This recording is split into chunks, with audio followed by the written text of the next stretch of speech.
First of all, thank you. My last reel on 1 tola is not equal to 10 grams has crossed 2.9 million views on Instagram. Objective of that reel was to spread clear information कि एक तोला 10 ग्राम नहीं होता है, जो बहुत सारे jewellers आज की डेट में बोलते हैं, क्योंकि पुराने जमाने में एक तोला 11.66 ग्राम पे बेचा जाता था। इसलिए पुरानी ज्वेलरी जो आपकी दादी या नानी की आपके पास कोई इनहेरिटेड हेयरलूम ज्वेलरी होगी, वो अगर तोले में है तो उसका एक्चुअल वेट 11.66 ग्राम होगा। इस साल जब मोदी जी ने बोला है कि आपको नया गोल्ड नहीं खरीदना है और आपको एक्सचेंज कराना है, जब आप एक्सचेंज करने जा रहे हैं अपने ज्वेलर लोकल ज्वेलर के पास, तो उसके वर्ड्स में मत आइएगा। मेरा ऑब्जेक्टिव ये बताने का था सिर्फ कि आपको वो जो एक तोला है अपने सामने वे कराना है, जो एक्चुअल वेट आता है उसकी प्योरिटी के अगेंस्ट उसको मेजर करना है और उसको आगे उसके जो गोल्ड का रेट है उस दिन का, उसके अगेंस्ट का फाइनल कैलकुलेशन लिखना है। बहुत लोगों ने इसके बारे में अप्रिशिएट करा कि आपने इसके बारे में बोला, and many people thank me, but a lot of people also criticise me कि यार आप मिस इन्फॉर्मेशन क्रिएट कर रहे हो। इसमें कोई मिस इन्फॉर्मेशन नहीं है, ये सच बात है कि एक तोला 11.66 ग्राम होता है और आज की डेट में ज्वेलर ने अपने एक कंफर्टेबल के बेसिस में उसको 10 ग्राम बोल दिया। यहाँ पे मैं किसी ज्वेलर के अगेंस्ट नहीं हूँ, कोई ज्वेलर, क्योंकि हर ज्वेलर का अलग अलग तरीका होता है to for this exchange process. But मैं एज ए कंज्यूमर चाहता हूँ आपको एक क्लैरिटी देना कि आपको कंप्लीट क्लैरिटी होनी चाहिए ड्यूरिंग ज्वेलरी एक्सचेंज प्रोसेस। जब भी आप ज्वेलरी एक्सचेंज कराने जा रहे हो, आपके पास पूरी इंफॉर्मेशन होनी चाहिए फॉर दैट पर्टिकुलर ज्वेलरी। वो क्या इंफॉर्मेशन है, वो 4 स्टेप्स हैं, वो मैं आपको कंप्लीटली बताता हूँ। स्टेप नंबर 1, वो स्टेप नंबर 1 क्या है कि आपको उस दिन का गोल्ड का रेट पता होना चाहिए। ज्वेलर का सेलिंग रेट क्या है और ज्वेलर का एक्सचेंज रेट क्या है, क्योंकि कुछ ज्वेलर में ये डिफरेंस होता है around 1000 rupees to 2000 rupees per 10 ग्राम। कई ज्वेलर्स का सेम होता है, जैसे तनिष्क, कल्याण, मालाबार और जितने भी बड़े ब्रांडेड ज्वेलर है, उनका बाइंग या फिर उनका सेलिंग या एक्सचेंज रेट सेम होता है, तो वहां पे कोई कंफ्यूजन नहीं होता। लेकिन कुछ लोकल ज्वेलर्स हैं जिनको मैंने विजिट किया था इन लास्ट 1 मंथ, उन्होंने बताया कि उनका selling rate versus exchange rate में एक डिफरेंस होता है अराउंड 1000 टू 2000 रुपीज का पर 10 ग्राम। तो आपको बहुत क्लियरली पता होना चाहिए कि आप जिस ज्वेलर के पास जा रहे हो उसका एक्सचेंज रेट क्या है। अगर वो आपको एक्सचेंज रेट कम लगता है तो आप अपने 3-4 नियर बाय लोकल ज्वेलर के साथ एक बार इसको कंपेयर कर सकते हो कि यार बाकी सबका एक्सचेंज रेट क्या है, सो दैट आपके दिमाग में आ जाएगा यार कि मैं सही एक्सचेंज करा रहा हूँ या गलत एक्सचेंज करा हूँ। बिकॉज 100,000 रुपीज का भी अगर डिफरेंस होगा और आपकी ज्वेलरी अगर 20 या 30 ग्राम का है, तो इसका एक्सचेंज में बहुत बड़ा डिफरेंस आ सकता है। अगर आपको कोई स्पेसिफिक ज्वेलर पसंद है और आपको उसके डिजाइन पसंद है, देन आई एग्री, आप उसके वहां पे जाइए और उसका एक एक्सचेंज रेट पता करके वहां पे उसके अपने ज्वेलरी फाइनलाइज कर सकते हैं for that particular exchange. That was step number 1।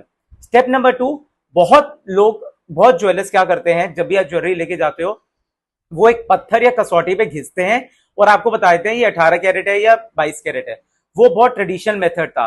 आज की डेट में बहुत सही टेक्नोलॉजी आ गई है which is called XRF machine या फिर कैरेटोमीटर। ये क्या करता है, it's like an X ray machine जो आपके ज्वेलरी के स्किन टेस्ट करता है। ये ज्वेलरी के अंदर पेनिट्रेट नहीं करता, ये ज्वेलरी का जो ऊपर का स्किन है वो आपको बता देता है ये इसमें कितना % प्योर गोल्ड है। उसके अंदर जो ज्वेलरी के अंदर जो स्किन के ऊपर जो जो गोल्ड का वेरिएशन होगा और अदर मेटर का वेरिएशन होगा, वो क्लियरली आपके पास आ जाएगा। जब आप उसी ज्वेलर के पास जाएं जहां उसके पास ये एक्सआरए मशीन या कैरेटोमीटर मशीन हो उसके पास अवेलेबल। नहीं तो आप किसी अगर ज्वेलर के पास जाते हो जो कसौटी पे घिसता है, तो प्लीज उसके पास मत जाइए। जब आपने एक ज्वेलर फाइनल कर लिया है जिसके पास कैरेटोमीटर या एक्सआरएफ मशीन है, तो आपको अपना जो गोल्ड एक्सचेंज करना है वो आपको उसके वहां पे जाके मेल्ट करवाना है।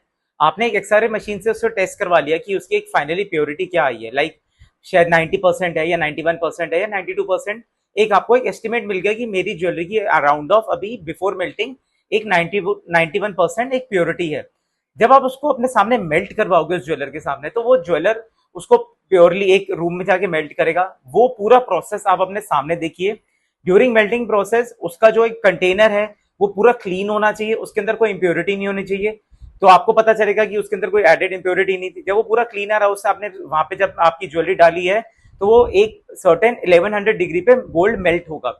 जब मेल्ट होता है तो उसके अंदर वो एक सुहागा डालते हैं जस्ट टू इंश्योर दैट कि जितने भी मेटल्स है इसके अंदर वो इक्वली डिस्ट्रीब्यूट होके मिक्स हो जाए और इक्वली जाके वो मेल्ट हो जाए। जब वो गोल्ड मेल्ट हो जाता है तब वो थोड़ी देर बाद जाके उसको कूल ऑफ करते हैं और बाहर निकालते हैं।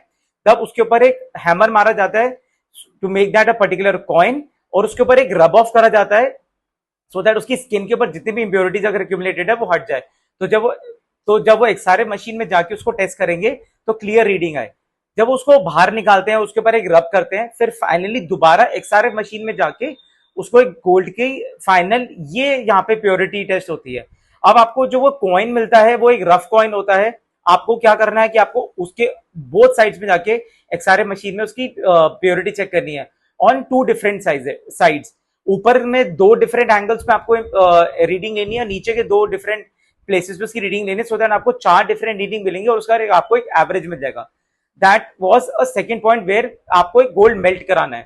थर्ड पॉइंट है हमारा बहुत क्रिटिकल, जहां पे जब आपका गोल्ड मेल्ट हो गया है, आपको अब फाइनल है, उसकी फाइनल कैलकुलेशन क्या होगी। फाइनल कैलकुलेशन आपको उस दिन का उसका ज्वेलर का रेट पता है, आपको फाइनली प्योरिटी पता चल गई जो एवरेज है, एंड फाइनली उसका आपको वेट पता है, क्योंकि आपने जब मेल्ट कराया तो उसने दोबारा आपने उसने वे करा होगा, और जिसमें थोड़ा सा इंप्योरिटीज लॉस, एक वेट लॉस होता है बिकॉज ऑफ इंप्योरिटीज। ये तीन चीजें आपके लिए बहुत क्रिटिकल है to finalise the gold rate before exchange. लेकिन एक बात मैं जो बताना चाहता हूं, जो फाइनली एक सारे मशीन होती है ना, उसके अंदर दो तरह की रीडिंग्स आती हैं। एक आता है कैरेट और एक आता है फाइनल प्योरिटी। वो बोल सकता है कि कैरेट है 20 कैरेट बट उसकी जो प्योरिटी है वो 83.79% है। आपको जो फाइनल कैलकुलेशन में लेना है वो 83.79% ही लेना है, नॉट 20 कैरेट, बिकॉज 20 कैरेट 83.33%। आपको एग्जैक्ट जो प्योरिटी आई है और उसका परसेंटेज आया है वो आपको फाइनल कैलकुलेशन लेना है। जब ये फाइनल कैलकुलेशन हो जाए, ज्वेलर को बोलो कि मेरे सामने फाइनली कैलकुलेट करें on a piece of paper, तो दैट आपको आइडिया होगा कि मेरा गोल्ड का वेट कितना था, उसकी प्योरिटी कितनी थी और आज के एक्सचेंज रेट पे इसको इसके अगेंस्ट कितनी वैल्यू बनी है, तो इस अकॉर्डिंग में क्या एक्सचेंज गोल्ड एक्सचेंज कर सकता हूं।